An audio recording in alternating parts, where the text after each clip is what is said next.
नमस्कार मित्रांनो, बांधकाम कामगार योजना आपल्या या युट्यूब चॅनलवर बांधकाम कामगार योजनेचा सेतू केंद्र कसा मिळणार याबद्दल महत्त्वाचा आपण व्हिडिओ मित्रांनो बनवला होता।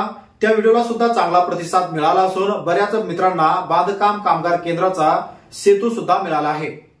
त्याचबरोबर मित्रांनो, आजच्या या व्हिडिओमध्ये आपण बांधकाम कामगारांचे रिन्युअल असेल किंवा नवीन अर्ज असेल 1 महिना झाला तरी त्यांचे अर्ज हे मंजूर झाले नाही, तर मग आता हा आपले अर्ज मंजूर कसे करून घ्यायचे या संबंधित मित्रांनो अपडेट माहिती आजच्या या व्हिडिओच्या माध्यमातून आपण पाहणार आहे। तर मित्रांनो, तत्पूर्वी तुम्ही चॅनलवर पहिल्यांदा आला असाल तर चॅनलला सबस्क्राइब करून बाजूला असलेल्या बेल आयकॉनला नक्कीच प्रेस करायचा आहे। अशाच प्रकारचे महत्त्वाचे अपडेट व्हिडिओ मित्रांनो आपण घेऊन येत असतो। प्रत्येक योजनेचा लाभ तुम्हाला मिळावा हाच हेतू आपल्या युट्यूब चॅनलचा आहे, त्यामुळे चॅनल सबस्क्राइब करून घ्या। तर चला करूया या व्हिडिओला सुरुवात। तर मित्रांनो, बांधकाम कामगार योजना ही अदर योजनेपेक्षा सर्वात महत्त्वाची योजना असून महाराष्ट्रामध्ये सर्वात जास्त कामगारांची संख्या असल्यामुळे राज्य सरकारने बांधकाम कामगार कल्याणकारी मंडळातर्फे ही योजना सुरू केली आहे। तर बांधकाम कामगार योजनेमार्फत बांधकाम मजूर यांच्या पाल्यांना वेगवेगळ्या प्रकारचे शैक्षणिक क्लेम तसेच बांधकाम कामगारांना वेगवेगळ्या प्रकारचे संच सुद्धा वाटप केल्या जात आहेत। त्याचबरोबर मित्रांनो, तुम्ही तुमचा रिन्युअलचा असेल किंवा नवीन अर्ज असेल हा अर्ज टाकून 1 महिन्याचा कालावधी सुद्धा पूर्ण झाला आहे, तरी पण तुमचे अर्ज हे मंजूर झालेले आहे। तर मग आता तुमचे अर्ज मंजूर कसे करून घ्यायचे मित्रांनो या संबंधित माहिती या व्हिडिओमध्ये आपण पाहणार आहे, त्यामुळे व्हिडिओमध्ये शेवटपर्यंत बनून राहा।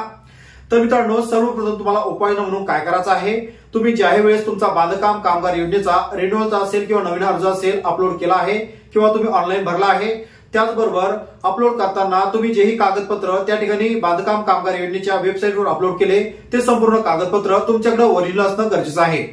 त्यात म्हणजे महत्वाचा पुरावा म्हणजे एक तुमचा 9 दिवसाचं प्रमाणपत्र, दुसरं तुमचे बांधकाम पावती किंवा तुमचं जेही त्या ठिकाणी आयडेंटिटी कार्ड बांधकाम कामगार योजनेच्या वेबसाईटवरून तुम्हाला आयडेंटिटी कार्ड मिळालं असेल ते आयडेंटिटी कार्ड, हे 3 कागदपत्र मित्रांनो तुम्हाला बांधकाम कामगार ऑफिसमध्ये त्या ठिकाणी दाखवायचे आहे।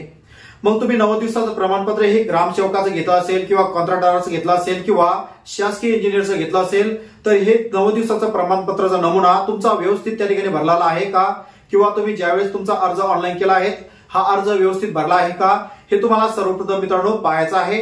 आणि हे संपूर्ण कागदपत्र घेऊन तुम्हाला बांधकाम कामगार कार्यालयामध्ये मित्रांनो हजर व्हायचं आहे। कारण की आता फक्त इलेक्शनला 1 महिना उरला असून 1 महिन्यानंतर मित्रांनो आचारसंहिता लागेल आणि आचारसंहिता ही 2 महिन्याच्या वरती जर असेल तर तुमचा अर्ज हा 2 महिने सुद्धा त्या ठिकाणी पेंडिंग राहू शकतो। त्याचबरोबर अर्ज हा जर 1 महिन्याच्या वर पेंडिंग असेल तर सिस्टम ऑटोमॅटिक त्या ठिकाणी अर्ज हा रिजेक्ट करत असतं।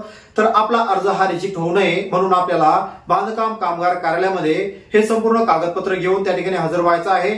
आणि तुम्ही ज्यावेळेस तुमचा अर्ज ऑनलाईन केला असेल तुम्हाला त्या अर्ज करताना एक पोचपावती सुद्धा मिळाली असेल, त्या पोचपावतीवर तुमचा एक्नॉलेजमेंट नंबर असणं गरजेचं आहे। तर एक्नॉलेजमेंट नंबर असलेली पावती, 9 दिवसाचं प्रमाणपत्र, आयडेंटिटी कार्ड किंवा तुमचं जी पावती तुम्हाला मिळाली असेल बांधकाम कामगार योजनेची त्यावर तुमचा एमएच नंबर आहे, हे संपूर्ण कागदपत्र घेऊन तुम्हाला बांधकाम ऑफिस त्या ठिकाणी हजर व्हायचं आहे। आणि ज्या दिवशी तुम्ही तुमचा अर्ज हा ऑनलाईन केल्यानंतर 15 दिवसाचा हा कालावधी असतो। 15 दिवसाच्या आतमध्ये तुमचा अर्ज जर मंजूर झाला तर ठीक आहे, किंवा सिस्टम त्या ठिकाणी ऑटोमॅटिक तुमचा अर्ज हा रिजेक्ट सुद्धा करत असतं। तर मग आता तुमचा अर्ज हा पेंडिंग आहे, तुम्हाला बांधकाम ऑफिसमध्ये गेल्यानंतर ही संपूर्ण कागदपत्र त्या ठिकाणी दाखवायचे आहे आणि आमचा अर्ज हा अद्यापही मंजूर का झाला नाही याची विचारणा सुद्धा करायची आहे। ज्यानंतर तुमचा अर्ज ऑनलाईन केला त्यानंतर 15 दिवसाच्या कालावधी उलटून गेल्यानंतर मित्रांनो त्या ठिकाणी तुमचा अर्जाची छाननी सुद्धा करायची आहे आणि तुमचा अर्ज तुम्ही बांधकाम ऑफिस कार्यालयामधून त्या ठिकाणी तुम्हाला मंजूर करून घ्यायचा आहे। जर तुम्ही तुमचा अर्ज या 1 महिन्याच्या आतमध्ये जर मंजूर केला नाही किंवा बांधकाम कामगार कार्यालयाने जर मंजूर केला नाही तर तुमच्या अर्जाला 2 महिन्याच्या वर सुद्धा त्या ठिकाणी कालावधी लागू शकतो, किंवा अर्ज जर जास्त जर आले असतील तर सुद्धा वेळ लागू शकतो। परंतु आता आचारसंहिता लागल्यामुळे मित्रांनो तुमचा अर्ज त्या ठिकाणी थांबवू शकतात, त्यामुळे आचारसंहिता लागण्याआधी तुमचे अर्ज तुम्हाला बांधकाम कामगार कार्यालयामध्ये जाऊन मंजूर सुद्धा करून घ्यायचे आहे। परंतु तुम्हाला त्या ठिकाणी एक महत्वाची बाब म्हणजे जे तुम्ही 9 दिवसाचं प्रमाणपत्र अपलोड केलं ते सुद्धा तुमचं व्यवस्थित आहे का याची चौकशी करून तुम्हाला बांधकाम कामगारालयामार्फत तुमचे अर्ज मित्रांनो मंजूर करून घ्यायचे आहे।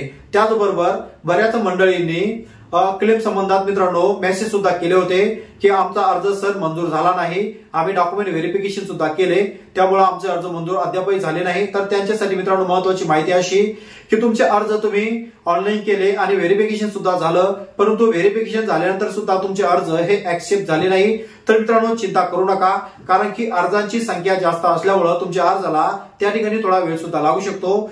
परंतु तुम्ही क्लेम करते वेळेस तुमचे कागदपत्र जर व्यवस्थित त्या ठिकाणी अपलोड केले असेल, तुमचे कागदपत्र जर ओरिजिनल असेल, तर तुमचा अर्ज नक्कीच त्या ठिकाणी मंजूर होणार आहे. परंतु मित्रांनो अर्ज दिल्यानंतर तुम्हाला कुठल्याही प्रकारे 1 रुपया सुद्धा कोणाला द्यायचा नाही.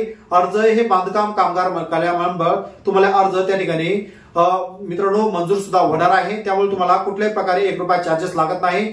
आणि मित्रांनो तुमचा रिन्यूचा अर्ज हा मंजूर झाला तर बांधकाम कामगार कार्यालयामार्फत तुम्हाला त्या ठिकाणी रिसिप्ट सुद्धा मिळवायची आहे.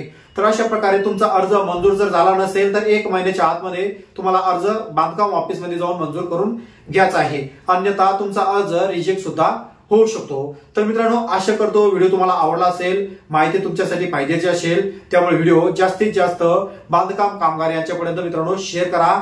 आणि मित्रांनो तुम्हाला जर बांधकाम कामगार योजनेचे अर्ज भरायचे असेल तर तुम्ही मला व्हॉट्सअपवर सुद्धा मेसेज टाकू शकता. माझा व्हॉट्सअपचा नंबर मी स्क्रीनवर सुद्धा दिला आहे. परंतु तुम्हाला जर कॉन्टॅक्ट करायचा असेल तर तुम्ही संध्याकाळी 6 नंतर मित्रांनो मला कॉल करू शकता. त्याआधी कृपया तुम्हाला विनंती आहे, त्याआधी तुम्ही मला कॉल करू नका, कारण की दिवसभर कामाचं टेन्शन असतं, त्यामुळे तुम्ही संध्याकाळी 6 नंतर मला कधीही कॉन्टॅक्ट करू शकता. तुम्हाला जर तुमचे अर्ज ऑनलाईन करायचे असेल तर तुम्ही मला व्हॉट्सअपवर संपूर्ण कागदपत्र पाठवून तुमचे अर्ज त्या ठिकाणी ऑनलाईन सुद्धा करू शकता.